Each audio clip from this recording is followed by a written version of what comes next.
آئی witness کیا کہہ رہا ہے، اے ٹی سی کے ججز کیا کر رہے ہیں، اور پھر کہہ رہے ہیں کہ ہماری ماشاءاللہ سے عدلیہ آزاد ہو چکی ہے۔ اب آؤں میں ذرا اس پریس کانفرنس کی طرف۔ وزیر اطلاعات عطا طارق صاحب کم از کم دنیا میں تمام ان کی بات پہ یقین کر سکتے ہیں، میں نہیں کر سکتا۔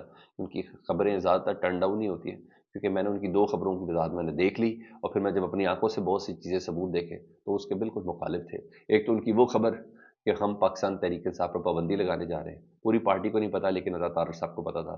پتا چلا کہ شہباز شریف صاحب نے عطا طارق صاحب کو کہا تم کہہ دو کہ مجھے کسی نے کہہ دیا ہے تو اوکے، اور اس کے بعد وہ خبر کہاں گئی، کیا ہوا، آج تک کسی کو نہیں پتا چلا۔ اسی طرح 26 نومبر کی صبح جب سڑکیں دھوئی گئی تھیں تو اس وقت انہوں نے کہا دیکھیں یہاں آپ کو کسی کو خون کا قطرہ، کوئی گولی کا خول نظر آ رہا تو مجھے بتائیے۔ جو گاڑیاں تباہ ہوئی ہیں، یہ ساری ٹوٹ پھوٹ ہوئی ہوئی ہے، یہ تمام کی تمام پی ٹی اے والے جاتے جاتا اپنی گاڑی تباہ کر کے گئے تھے۔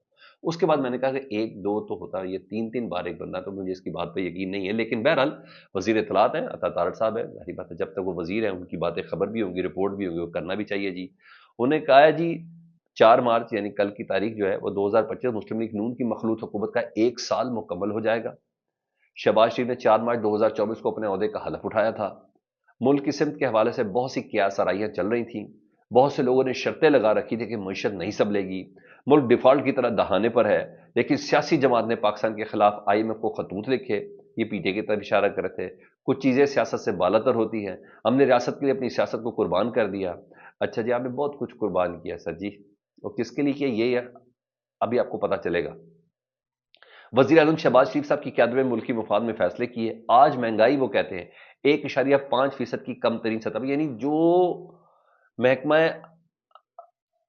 اعداد معاشیت یا آپ کہہ لیں شماریات نے اس سے بھی نیچے چلی گئی ہے، یعنی وہ بات اسٹیٹ بینک سے بھی اوپر لے گئے۔ وہ کہتے ہیں کہ آج مہنگائی 1.5% کی کم ترین سطح پر آ چکی ہے۔ 9 سال 5 ماہ پہلے ستمبر 2015 میں مہنگائی 1.3% تھی۔ 9.5 سال کے بعد آج مہنگائی کی کم ترین سطح ہے۔ سر جی مہنگائی بڑھنے کی شرح سے متعلق آپ بات کر رہے ہوں، وہ بھی آپ کہہ رہے ہیں، نہیں تو مجھے بتائیے گا اگر مہنگائی 2015 کی سطح پر آ گئی ہے تو آج پاکستان میں لوگ افطاری کے لیے کیوں ترس رہے ہیں، سحری کے انتظامات کے لیے کیوں ترس رہے ہیں، چولہے کیوں ٹھنڈے ہیں گیس کی غیر موجودگی کی وجہ سے، یہ سب کیوں ہے؟ ذرا جائیں پتہ تو کرے سیب کیا بھاؤ ہے، پتہ تو کرے کیلے کیا بھاؤ ہے، پتہ تو کرے انار کیا بھاؤ ہے۔ یہ بنیادی چیزیں ہیں کہ ہر انسان کو افطاری کے اندر کم از کم تھوڑا بہت اتنا سا پھل ول میسر آ جائے، تھوڑا پتہ تو چلے، تو پھر آپ کو بڑا خوبی اندازہ ہو جائے گا۔ بہرحال وہ کہہ رہے کہ جی کم ترین 9.5 سال کے بعد آج مہنگائی کی کم ترین سطح ہے، شرح سود میں کمی ہوئی ہے، سٹاک ایکسچینج میں بہتری آئی ہے، خارجہ محاذ پر پاکستان تحریک انصاف دور حکومت میں پاکستان عالمی سطح پر تنہائی کا شکار تھا۔ وزیر اعظم کا دورہ ازبکستان کے موقع پر پاکستان کا پرچم ہر شاہراہ پر دیکھا گیا۔ عالمی سطح پر پاکستان کے لیے اچھے جذبات و تاثرات کا اظہار کیا جائے۔ بھائی وہ کہہ رہے ہیں کہ ہم نے تو بلے بلے کر دی 1 سال کے اندر۔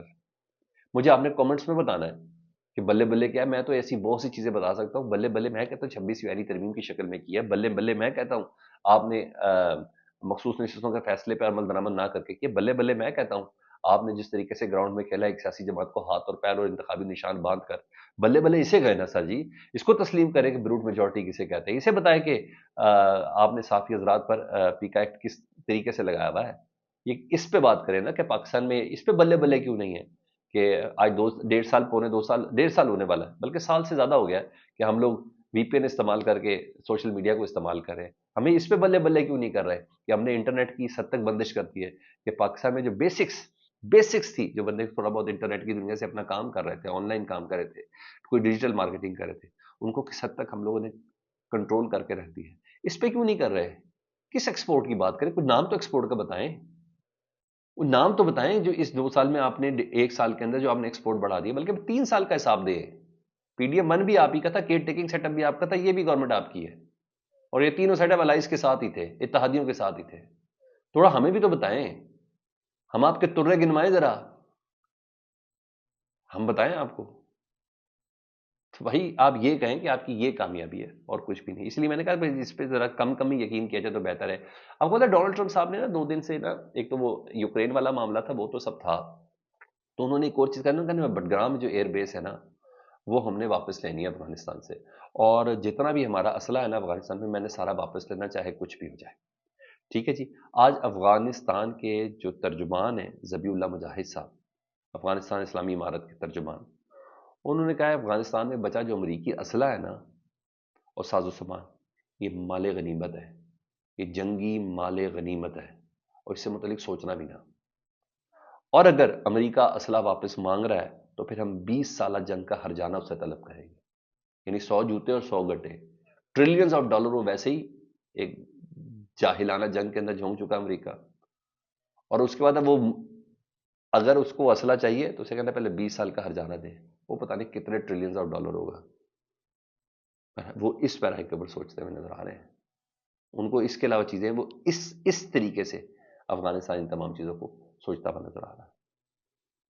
فیڈ بیک سے متعلق ضرور آگاہ کریں، اپنا بہت زیادہ خیال رکھیں۔ اللہم صلی علی محمد و آل محمد۔